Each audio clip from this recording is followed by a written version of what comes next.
국민 정당 해산까지 이야기를 한 사람이니 악수하기는 쉽지가 않겠죠. 네, 저는 그러한 부분에서는 지금의 정청래 대표가 정말 진짜 본심이 그러한 저의를 가지고 있는 것이라고 한다면 이건 진짜 극좌죠. 이건 극우와 맞은편에 있는 극자의 생각이거든요. 상대방을 말살하는 거예요. 정치인은 상대 진영에 대해서 존중할 땐 존중하고 싸울 땐 싸우더라도 그래야 되는데 이 양면이 다 있는 거잖아요. 근데 한 면만 보겠다는 거죠. 아예 그냥 없애버리겠다. 저는 그게 기시감이 느껴지는 게 문재인 정부 때 적폐청산하나 이 네 글자랑 지금의 민주당에서 하고 있는 내란 척결이라는 거하고 똑같다고 봐요.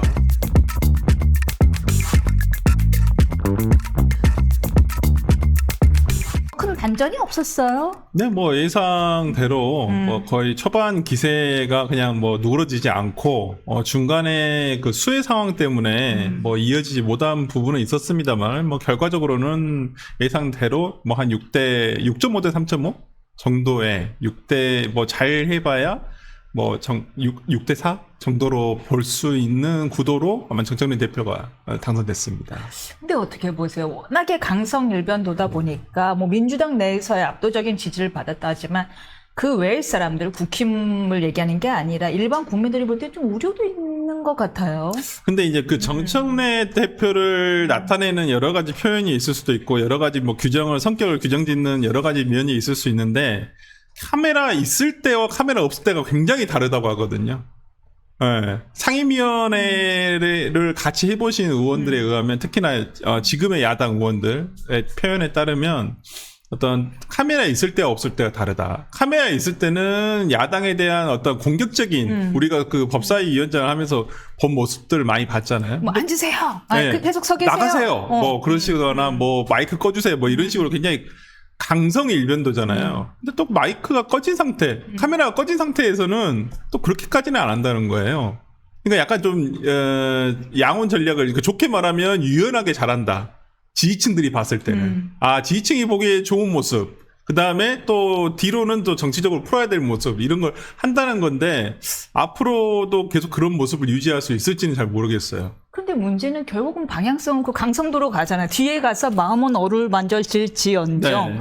그분은 정치를 그죠. 한다면 계속 카메라 앞에 설 수밖에 없는 이 점이 거고. 문제가 되는 게 어차피 이번에 강성 지지층의 어떤 그 지지를 받아가지고 당대표가 됐단 말이에요. 네. 근데 거기에 따르지 않겠다라고 하면 바로 그 지지율은 꺼질 수 있습니다. 특히나 정청래 대표 같은 경우에는 1년만 할 거 아니에요. 지금 보궐 대표이기 때문에 내년에 한 번 더 도전을 하고 싶을 거란 말이죠. 그 대표가 더 힘이 있죠. 그냥 국회의원 공천권이 달려있기 때문에. 그러네요. 네, 그렇기 때문에 본인은 아마 3년을 예정을 하고 지금 아마 이번에 도전을 했을 거라 생각이 듭니다. 박찬대 의원도 마찬가지였을 거고요. 저는 그렇다고 한다면 내년에 지방선거의 성과가 좋다고 한다면 그 성과를 바탕으로 해서 내년에 다시 대표에 도전을 할 텐데 그때도 지금의 어떤 강성 지지층의 어떤 그 지지를 계속 이어가려고 한다면 계속 일변도의 강성 지지층이 요구한 대로 가야 돼요. 강성 지지층의 요구 이거 뭐예요? 민주당이 지금 강성 지지층이 요구하는 것은 정치적 상대방을 말살해라라는 거잖아요. 말살. 네, 무시해라. 그리고 뭐 사법제도 뭐 이런 거 다 무시하고 그냥 민주당에 있는 대로만 해라. 민주당이 하고 싶은 거 다 대로 해라라는 거잖아요. 그렇다고 한다면 근데 문제는 어디 지점에서 발생을 하냐면 이러한 강경 일변도의 정책이 대통령실과의 속도가 맞을 것이냐. 이재명 대통령의 어떤 대통령실에서의 스텝이 맞아야지 그것도 가능한 부분이거든요. 네, 스텝이 안 맞을 것 같아요. 안 맞을 수도 있죠. 왜냐면 지금 네. 보십시오. 지금 되자마자 한 얘기가 먼저 저는 두 가지였어요. 하나는 강선우 의원을 자기가 연락을 해가지고 지켜주겠다라고 한 부분과 두 번째는 사법개혁 TF 여러 가지 세 개의 TF를 만들어서 추석 전까지 끝내겠다라고 한 거예요. 이재명 대통령도 야당 대표인 시절에는 속도감 있게 하겠다 그랬었어요.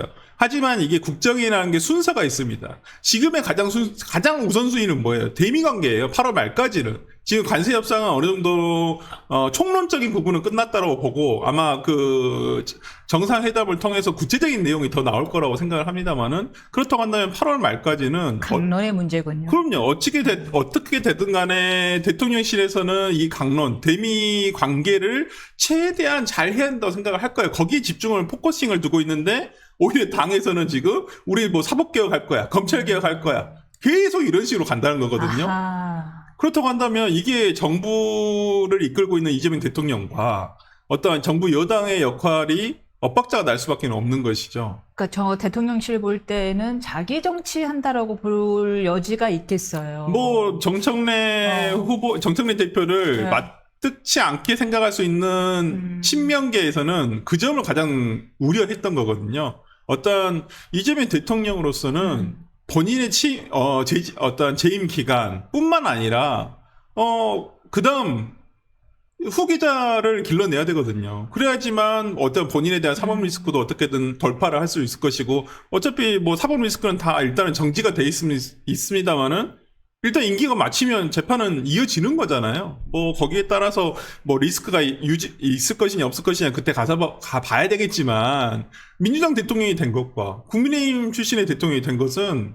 천상지차거든요. 그렇다고 한다면 차기를 생각했었을 때는 정청래 대표가 만약에 차기 대통령 후보군에 올라갔었을 때, 그것도 유력한 후보군에 올라가게 된다면 이재명 대통령으로서 상당히 부담스러울 수밖에 없다. 그리고 정청래 대표는 기본적으로 친명계라고 볼 수는 없어요. 이분은 어떤 주류에 편승하는 스타일이지 어떤 한 계파에 속해가지고 가는 스타일이 아니거든요. 과거에 이분은 본인이 친노라고 돼 있고요. 예, 친주파거든요. 네, 그러니까 주류파. 친전동영, 그 다음에 친문, 그 다음에 친명, 계속 어떤 주류에 편승해가지고 계속 그 와. 주류를 따라갔던 것 뿐이에요. 그건 이제는 압도적이다. 본인이 친청계를 만들고 싶겠죠.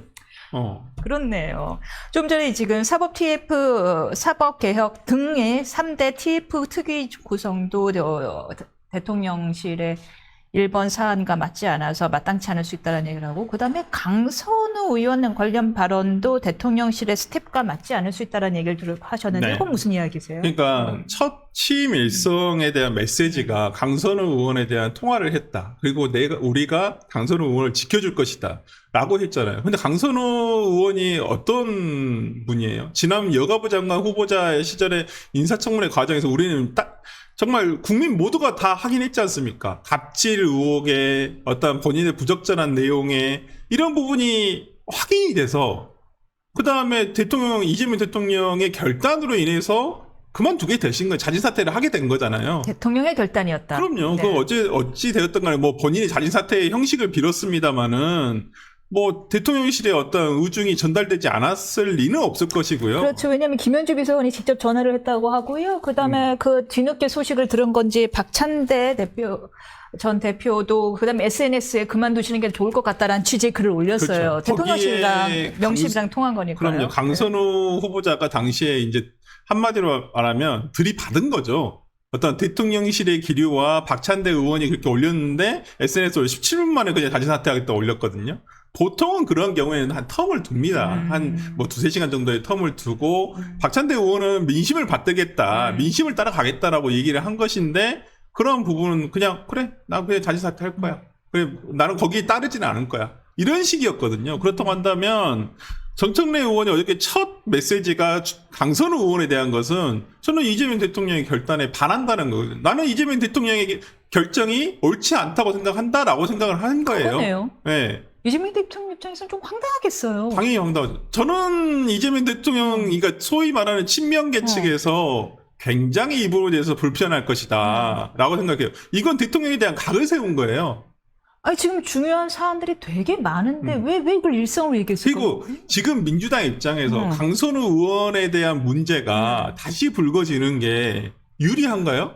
맞네. 네, 하나도 유리한 부분이 아니에요. 오히려 민심에서는 그 당시에 굉장히 강선우 후보의 사퇴라든지 어떤 지명철회에 대해서 굉장히 높은 여론이 있었단 말이에요. 왜 굳이 정말? 그러니까요. 그런 부분에 저런 의원이 어떻게 장관까지 하려고 하느냐. 오히려 국민의 대다수의 많은 여론들은 의원조차도 해서는 안 된다라고 하는 사람들이 많았단 말이에요. 그렇다고 한다면 그걸 다시 꺼내든다? 정청래 대표가 이 부분은 대통령실과 특히나 이재명 대통령과는 난 각을 세우겠다, 내 정치하겠다라는 걸 명확하게 얘기한 거예요. 혹은 네.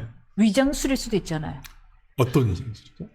이제 뭐 일각에선 지금 소문이 정청래 의원이 카메라 안과 밖의 모습이 다르다는 네. 얘기를 했는데 밖에서는 이렇게 강성 지지자층을 의식해서 강선우 의원 지켜줘야 된다. 아름다운 어머니 뭐 장관이지만 내부에서는 민심을 전달하는 역할을 대통령실에 외려 했다라는 소문이 돌거든요. 네, 뭐 그런 얘기 저는 충분히 그랬을 수 있다고 보여요. 정청래 의원이 민심을 모르는 사람이 아니에요. 그것도 다 감안을 합니다. 예. 근데 보여줄 때는 항상 강성 지지층의 니즈에 그 입맛에 맞는 얘기를 달콤하게 하는 스타일이거든요. 그렇다고 한다면 저는 겉으로는 강선우 의원을 보호하는 척 하면서 그게 강성 지지층에서는 당시에 강선우에 대해서 밀고 가야 된다라고 생각을 얘기를 한 사람들이 대다수였거든요. 그렇다고 한다면 지금의 그렇지만은 대통령의 결정에 반기를 든 건 명확한 거예요. 대통령 쪽에서는 더 황당하죠. 왜냐하면 분명히 민심을 전달해 놓고서 그렇죠. 이제 와서 갑자기. 네, 저는 아마 정청래 의원의 이러한 플레이가 앞으로 대통령실과의 어떤 스텝이 맞을까? 그러면 신뢰가 허물어지는 거거든요. 신뢰가 없어지는 거예요. 대통령실에서도 정청래 대표에 대한 신뢰가 없어지는 것이고 그렇기 때문에 저는 정청래 대표가 어떻게 앞으로 행보를 보일지 모르겠지만은 뭐 본인의 진짜 본심과는 동떨어진 결정도 행동도 할 수 있을 것이다. 그게 강성 지지층의 뜻이라면 저는 그렇게 갈 거기 때문에 지금 제가 봤을 때는 어저께 그 강선우 의원에 대한 메시지는 굉장히 잘못됐다. 그러니까 그리고 앞으로 평당원 중에서 한 명을 지명직 최고위원을 뽑겠다라고 분명히 얘기를 했었고, 그 평당원이란 것은 소위 말하는 적극 지지층이에요. 강성 지지층 중에 한 명을 얘기하는 것일 것이고, 그렇다고 한다면, 정말 이 양당, 민주당과 국민의힘 양당의 지금 전당대회 전체적인 분위기는 강성 지지층을 중심으로 한 구식력이 계속 발생을 하고 있다는 것인데, 이게 민주당은 어찌됐든 간에 지금 대선에서 승리를 한 팀이란 말이에요. 그렇기 때문에 이 부분에도 그냥 지켜보자고 하고 있는 것이 중도층의 마음일 것이고, 지금 국민의힘은 전혀 강성 지지층으로 가는 게 옳지 않다라고 생각하는 게 중도층에서의 마음일 것이다 라는 생각이 들어서, 결국 이게 제가 봤을 때는 길지 않습니다. 그러니까 정청래 대표가 얘기한 대로 추석 전까지 만약 이 3대 개혁 못 해내면 그때가 어떻게 할 것이에요. 그리고 그때까지 그 무리한 속도를 내기 위해서 속도를 냈었을 때 거기에 대한 부담감이라든지 부작용이라든지 이런 부분에 대해서는 중도층에서 굉장히 저는 민주당에 대한 지지를 많이 돌릴 것이다 라고 생각이 들기 때문에, 저는 정청래 대표의 어떤 이런 앞으로의 행보, 1차적으로는 추석 때까지 어떤 이러한 행보를 한번 지켜볼 필요가 있지 않냐 봅니다. 대통령실과의 엇박자 사법개혁, 왜냐하면은 대통령실에서는 이거 좀 천천히 가야 된다는 이야기도 했었으니까요. 그리고 강선우 의원에 대한 이야기 하나 더 있는 것 같아요. 국민의힘 손도 잡지 않겠다, 협치 대상도 아니다라는 이야기를 했는데, 정작 대통령실은 대통령 당선되자마자 야당이죠. 야당 대표격이었던 비대위원장이랑 만났거든요. 근데 나는 만나지도 않겠다. 네. 그러니까 이전부터가 엇박자라는 거예요, 계속. 그러니까 이재명 대통령은 형식적으로나마 제가 봤을 때는 거의 그냥 허울을 갖춰놓는 거예요. 그냥 앉혀놓고 그냥 나는 통합한다. 나는 통합을 하는 제스처를 충분히 보여줬잖아요. 곧 그만둘 비대위원장이지만. 아니 왜냐면 그 전에 윤석열 전 대통령은 아예 야당 대표를 만나지를 않았었으니까 그 점에 대해서 비판을 많이 받았던 건 사실이거든요. 그리고 정치의 영역에서는 오늘의 적이 내일의 동지가 될 수 있는 것이고, 그 반대인 경우도 많지 않습니까? 그렇다고 한다면 대통령실 입장에서는 대통령이 그랬잖아요. 이재명 대통령이 대통령이란 자리가 크게 통합을 하기 위한 자리 아니겠느냐 라고 해서 대통령이라고 했기 때문에 자기는 그러한 제스처를 보여줬던 것인데, 지금 정청래 대표는 사과하지 않으면 악수도 하지 않겠다라고 하는 거잖아요. 근데 지금 국민의힘도 대표 수없이 사과를 했고, 진심 어린 사과가 어디까지인지는 모르겠습니다만은, 어찌됐든 간에 그건 여기서의 사과라는 것은 진짜 무릎을 꿇고 굴욕적인 사과를 얘기하는 것인데, 그걸 국민의힘 대표가 이제 뽑힐 대표가 하기는 쉽지 않다라고 보여요. 국민의힘 정당 해산까지 이야기를 한 사람이니 악수하기는 쉽지가 않겠죠. 네, 저는 그러한 부분에서는 지금의 정청래 대표가 정말 진짜 본심이 그러한 저의를 가지고 있는 것이라고 한다면, 글쎄요, 이건 진짜 극좌죠. 이건 극우와 맞대, 정말 반대편 180도 맞은편에 있는 극자의 생각이거든요. 상대방을 말살하는 거예요. 정치인은 상대 진영에 대해서 존중할 땐 존중하고 싸울 땐 싸우더라도 그래야 되는데, 이 양면이 다 있는 거잖아요. 근데 한 면만 보겠다는 거죠. 아예 그냥 없애버리겠다. 저는 뭐 내란 척결이라고 하는 어떤 하나의 테마로서 계속 이러한 당대표의 그 자세를 이어갈 것인지. 그러니까 지금 저는 그게 기시감이 느껴지는 게 문재인 정부 때 적폐청산이나 이 네 글자랑 지금의 민주당에서 하고 있는 내란 척결이라는 거하고 똑같다고 봐요. 그 적폐청산으로 5년간 보냈지만 그 문재인 정부의 말로가 어땠습니까? 지금 이재명 정부도 똑같다고 봅니다. 언제까지 내란 척결로 갈 것인지. 내란이란 것은 이제 사법부의 판단에 맡겨져 있는 거잖아요. 지금 수사도 하고 있고 거기에 맡겨놓고 정부와 여당은 정책을 펼쳐야죠. 먹고 살게 만들어요. 네. 근데 지금 정책이라고 할 것은 지난 금요일 날 봤습니다만은 어떤 주식시장에 대한 세제 개편안 때문에 폭락을 했거든요. 오히려 여기에 대해서 집중을 해야 될 타이밍인데 저는 지금 민주당이 하고 있는 것은 적폐청산과 적폐청산 시즌2다 이렇게 보기 때문에 언제까지 그걸로만 계속 울고 먹을 것인지 저는 정치적 이득, 그걸 정치적 이득으로 가져가려고 하니까. 할 줄 아는 게 그거예요. 아니 뭐 여당 대표면 먹고 사는 문제에 대해서 먼저 고민해야죠. 어차피 자정주란이고 지금 지지율 20%도 안 나오는 저러고 뭐 진짜 솔직히 말하면 찌질하잖아요. 자기들끼리 싸우냐고 정신없는 야당에 관심을 돌릴 필요가 있어요? 그러니까 그게 자기의 실력이 미천할 때. 내 실력이 미천하면 내가 돋보이기 위해서는 상대방을 더 밟아야 되는 것이거든요. 내가 잘하면 내 실력이 출중하면 그냥 가만히 있어도 빛이 나는 거예요. 어차피 지금 상대방은 지리멸렬 하고 있는 거고 어차피 떨어져 있는 아예 이 위협의 존재 자체가 안 된단 말이에요. 근데 지금 제가 봤을 때는 그 스스로가 생각했을 때는 내 실력이 미천하다 생각하는 거예요. 그랬을 때는 상대방을 밟아야 되는 거예요. 저는 그렇게 봐요. 그렇다고 한다면 오히려 정책적인 부분과 이재명 대통령은 그래도 앞으로의 일을 계속 얘기를 하고 있거든요. 근데 정부 여당에서 계속 어떤 과거의 일을 가지고 계속된 어떤 이런 정치적 이득을 얻기, 상대적 그냥 인연성 하기 위해서라고 한다면 이거 국민들이 한번 겪어봤던 일이잖아요. 그쵸. 네, 저는 이게 또다시 통할 거라 생각하지는 않습니다. 국민 입장에서 또 갑갑해하는 게 뭐냐 하면은 이제 가장 지금 물론 국민의힘의 당대표가 서출되진 않았으나 지금 현재로서는 유력한 사람이 김문수 전 후보잖아요.